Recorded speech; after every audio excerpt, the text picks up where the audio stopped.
Crônicas do Amanhecer. Por Feijão, Centro Espírita Allan Kardec de Balneário Gaivota, 22 de junho de 2019.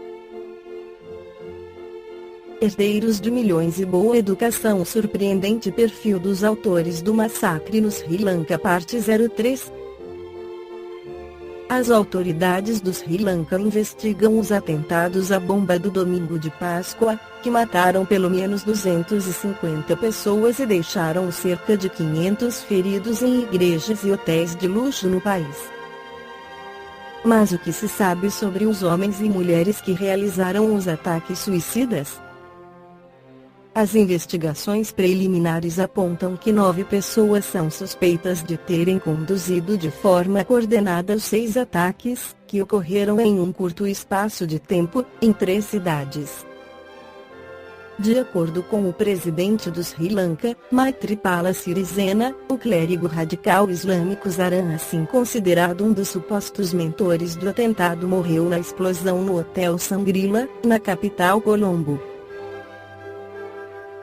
Classe média alta. Até agora, 8 suspeitos foram identificados e, de acordo com as autoridades, a maioria foi criada em famílias de classe média ou média alta e tem bom nível de escolaridade. Entre eles, estão 2 filhos de um dos comerciantes de especiarias mais ricos do Sri Lanka, Mohammad Yusuf Ibrahim, que foi preso após os ataques. Um deles teria acompanhado Zaran Hassan e detonado explosivos no Hotel Shangri-La, enquanto vários hóspedes tomavam café da manhã. O outro teve como alvo o sofisticado restaurante do Hotel Cinnamon Grande, que fica nas redondezas.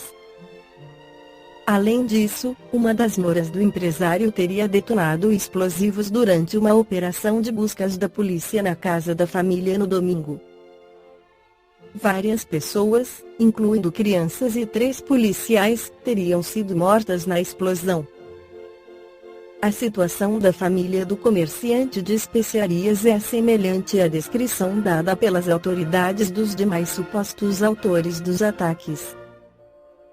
A maioria era bem educada, bastante independente economicamente. Suas famílias gozavam de estabilidade financeira, afirmou o vice-ministro da Defesa, Juan Geardeni, em entrevista coletiva.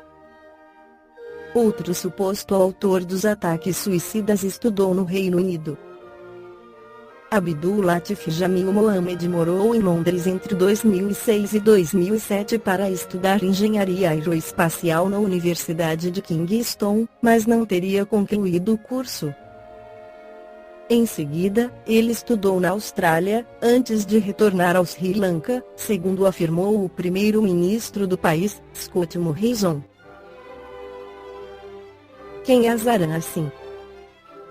Até então pouco conhecido, Hassan é um clérigo radical islâmico que ganhou notoriedade localmente há alguns anos como parte de um grupo que vandalizou estátuas budistas. Na sequência, publicou vídeos no YouTube incitando a violência contra não-muçulmanos. Depois das explosões do domingo de Páscoa, ele apareceu em um vídeo divulgado pelo Estado Islâmico, que reivindicou na terça-feira a autoria dos atentados. No vídeo, 7 homens supostos autores do massacre prometiam lealdade ao grupo. Hassan foi o único a mostrar o rosto. Não está claro, no entanto, se Hassan teve contato direto com o Estado Islâmico ou se ele simplesmente prometeu obediência ao grupo. Na segunda-feira, as autoridades do Sri Lanka responsabilizaram o Tawhid Jamaat Nasional (NTJ), grupo extremista islâmico local, pelo massacre. A comunidade muçulmana do Sri Lanka disse que alertou as autoridades sobre Hassan há alguns anos, após a publicação dos vídeos no YouTube. Ele era um homem solitário e radicalizava os jovens, afirmou Ilmi Ahmed, vice-presidente do Conselho Muçulmano do Sri Lanka, a agência de notícias AFP. Mas ninguém pensou que essas pessoas fossem capazes de realizar um ataque deste porte, acrescentou.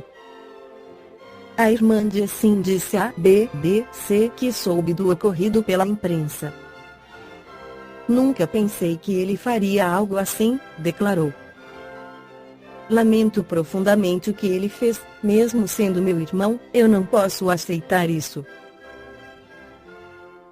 As vítimas. As autoridades do Sri Lanka chegaram a divulgar que 359 pessoas morreram no ataque, mas revisaram para baixo o número de mortos por causa de um erro de cálculo. Segundo o Ministério da Saúde, agora são cerca de 253 vítimas, uma diferença de mais de 100 mortos em relação à contagem divulgada originalmente. O governo atribuiu o erro à dificuldade em identificar partes dos corpos no local das explosões. A maioria das vítimas é do Sri Lanka, mas há pelo menos 38 estrangeiros entre os mortos, incluindo cidadãos do Reino Unido, Dinamarca, Portugal, Índia, Turquia, Austrália, Holanda, Japão, Suíça, Espanha, Bangladesh, e China. No livro Triunfo Pessoal, o espírito Joana de Ângeles, pela psicografia de Divaldo Pereira Franco, analisa as causas e o remédio para o terrorismo. Em face da predominância da natureza animal sobre a espiritual e do desbordar das paixões, o ser humano, em determinados estágios da evolução, mantém as heranças primevas, os instintos primários que sobrepujam os valiosos tesouros da inteligência, do discernimento, da razão, da consciência.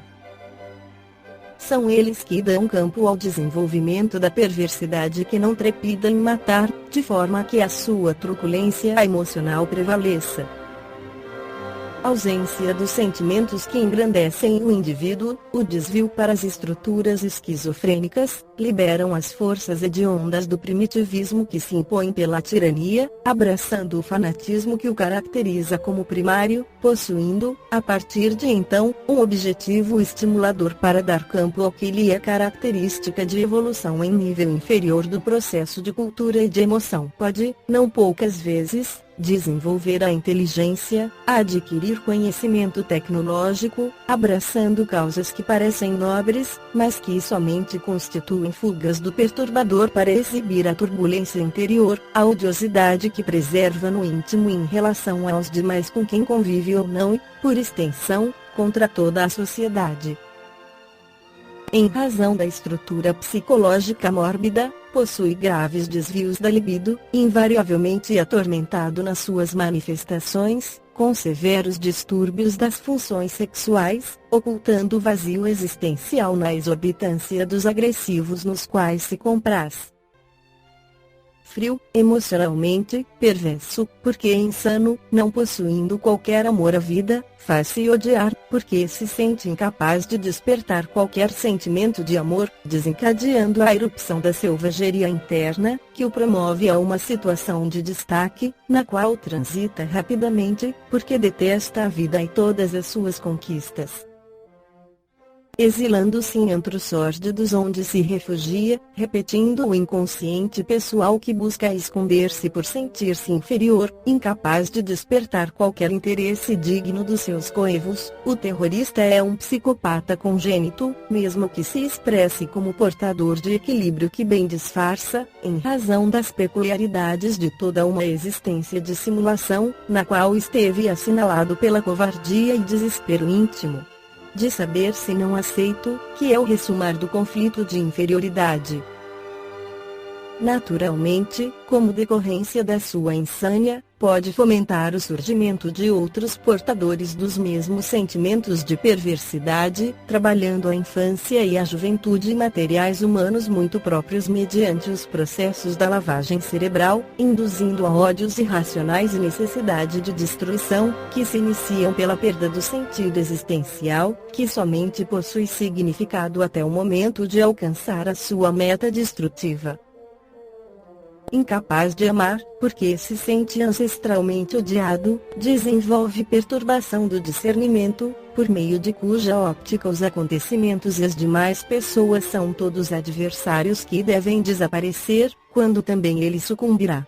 A sua fidelidade tem uma existência precária e veloz, mantendo-se enquanto a serviço da loucura que desenvolve, apresentando-se sempre desconfiada e insegura, porque não possui resposta emocional equivalente, nunca se entregando a outrem, por mais que encontre receptividade e afeição.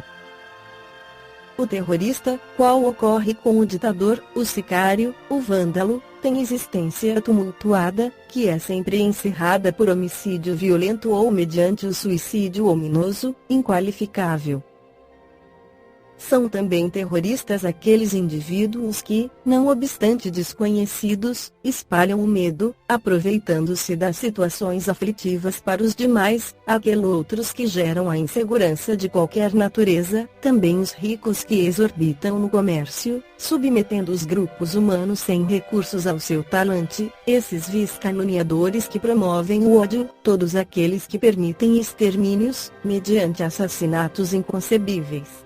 Os assaltantes inconsequentes e maus, que espalham o pavor, os estupradores perversos, e não poucos indivíduos que, apesar de fazerem parte da sociedade, encontram-se enfermos em estado grave. Caso se permitisse terapia própria, o terrorista desenvolveria o sentimento do amor nele existente, mas não cuidado, conseguindo ultrapassar o nível de hediondez para o da fraternidade, saindo da consciência de sono para outro patamar de lucidez, de despertamento.